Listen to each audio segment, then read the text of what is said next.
So today we're cooking with Sam. We are gonna make carrot and coriander soup. This is one of my favourite soups, so I thought I'd share the recipe that I use with you guys. So first things first, I've got all the ingredients. So I've got carrots. I've prepped most of them because they take so long. Just like 6 big carrots.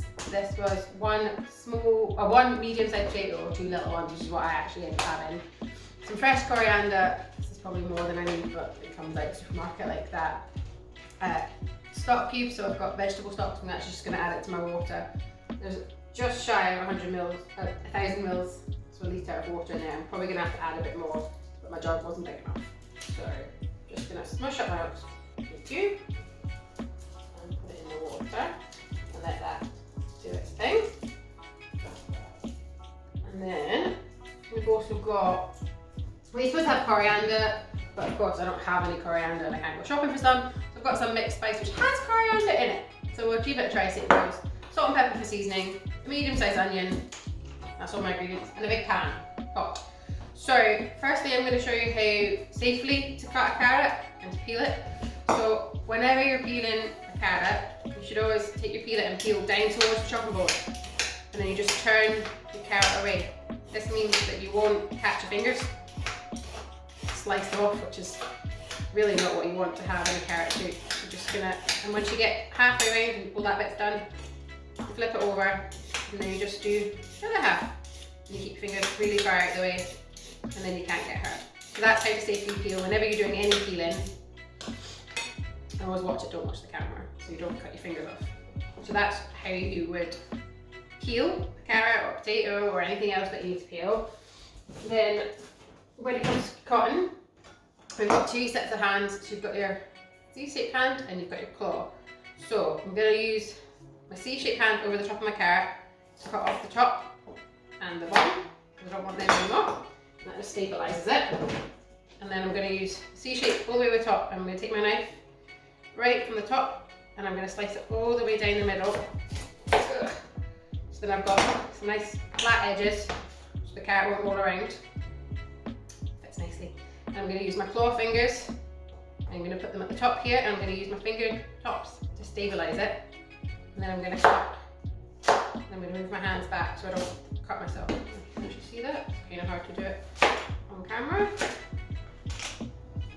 So I'm just using my fingers to hold it still. It doesn't wobble around because it's on a flat side.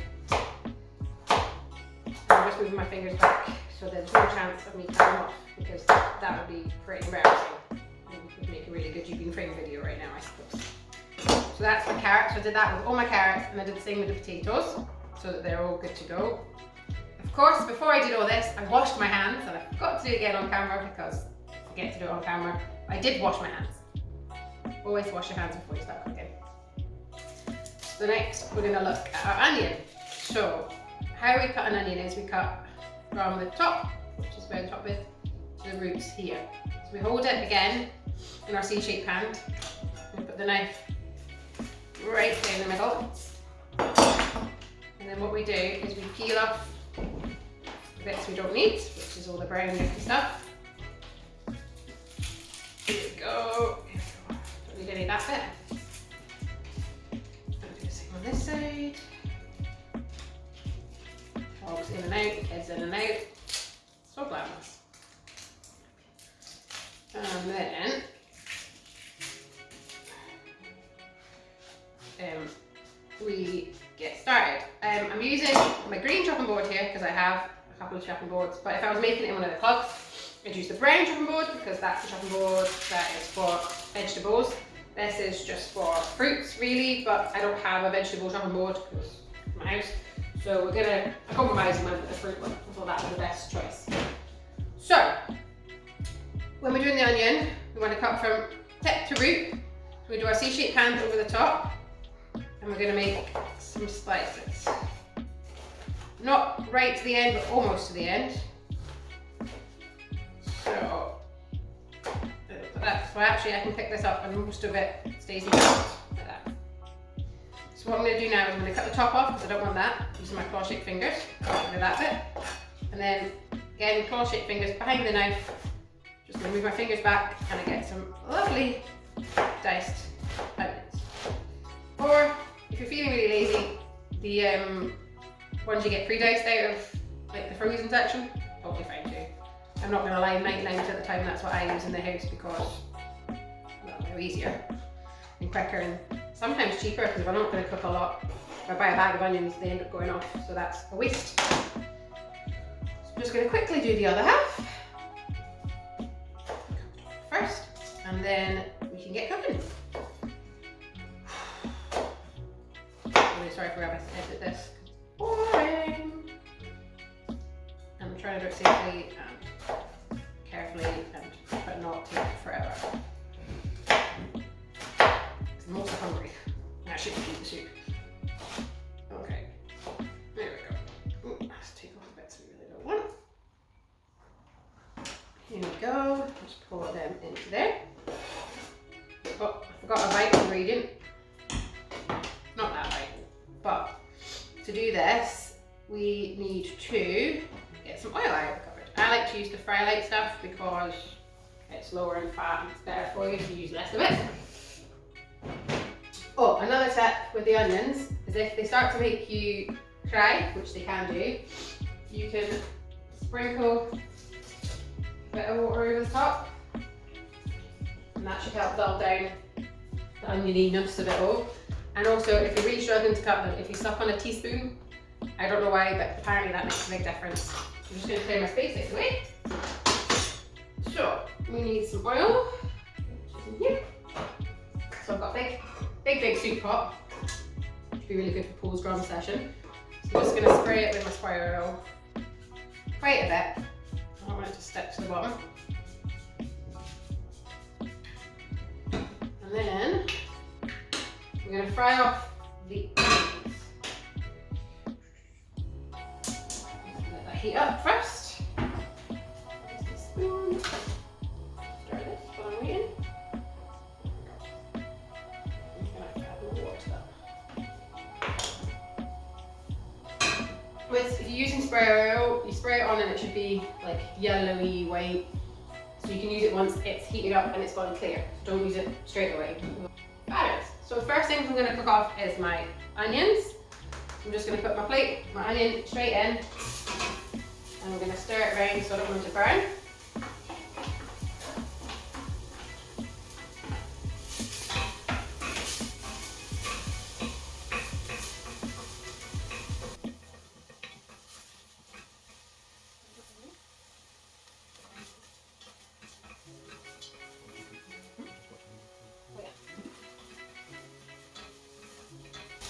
I want them to soften up and go a bit more see-through looking than they were. That's how you know that they're cooked. A little bit more oil.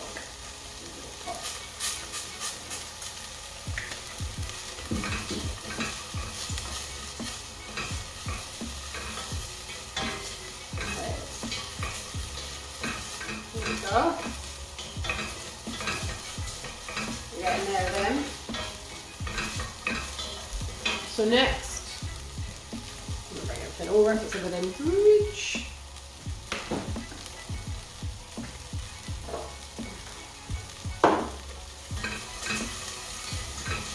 Next, we're going to add our potato. I'm going to let it cook up a little bit first. And we're going to add a splash of the wrong kind of spice, but we'll give it a go. What's the worst that can happen?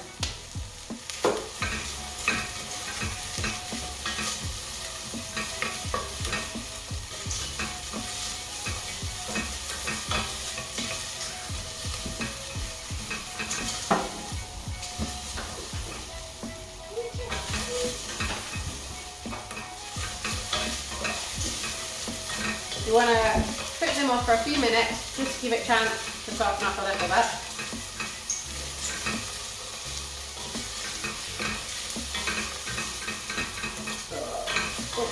Hanging out everywhere. Keep moving it, you don't want it to burn, especially because it's not a frying pan. It has a habit of burning the bottom otherwise. Next, we're going to add all the carrot and the stock.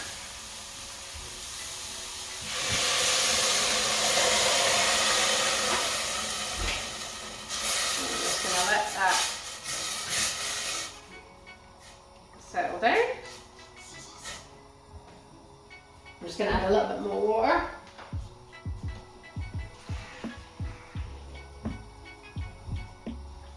Get the end of it.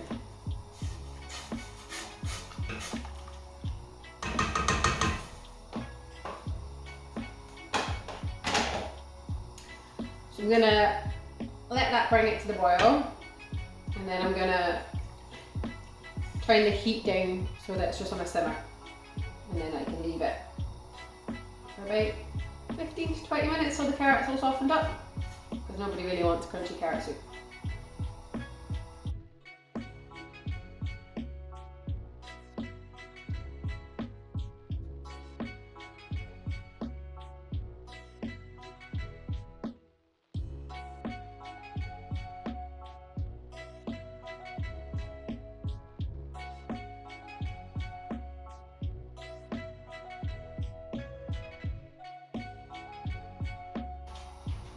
Very much, you can see the little bubbles are starting to form. That's the sign that it's starting to boil. But we're getting there. We want it to be properly like this. That's how you know when it's boiling. So now it's boiling. We're going to turn down the heat a little bit. Just going to leave it to simmer and put the lid on for about 15 to 20 minutes, and we'll come back and check on it. And then we'll add the final ingredients. So I've been letting this simmer and boil for about 20 minutes. So not much has changed, the water level's gone down a wee bit. How we can tell if the carrot is done is by gently taking a piece out, allowing it to cool down. We really don't want to burn ourselves. And you want the carrot to be nice and soft. So what I'm going to do is I'm going to take a piece off.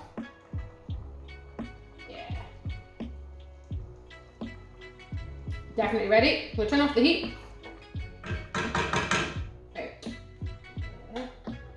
We'll bring it a bit closer to the heat so it's stable. So we'll let it cool down a little bit.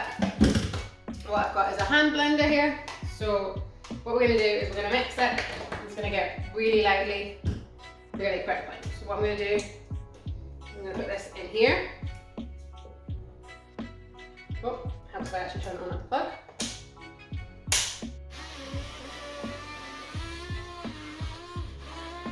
Go really careful because this is still really hot. This pan's a really big pan, so I know it's not going to splash me. If you're worried about not having a big enough pan, wait for it to cool down a bit and then do this. Don't burn yourself.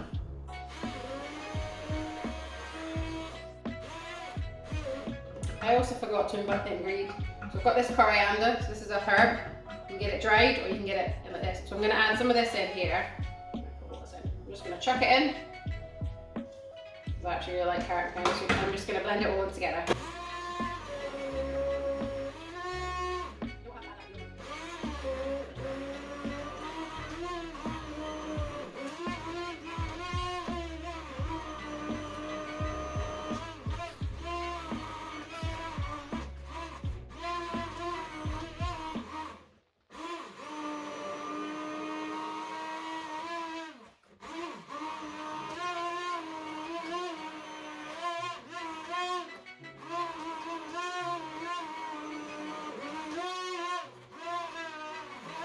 And you're going to want to keep blending till all the lumps are gone. If you don't have a blender, like I do, you can just eat it like lumpy. It's fine, it tastes good.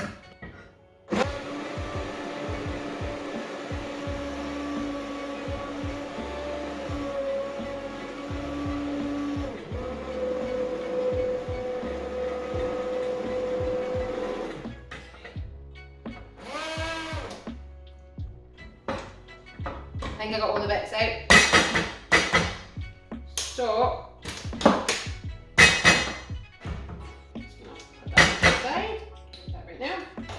The last thing you need to do, as our soup is all done, is add a little bit of salt and pepper.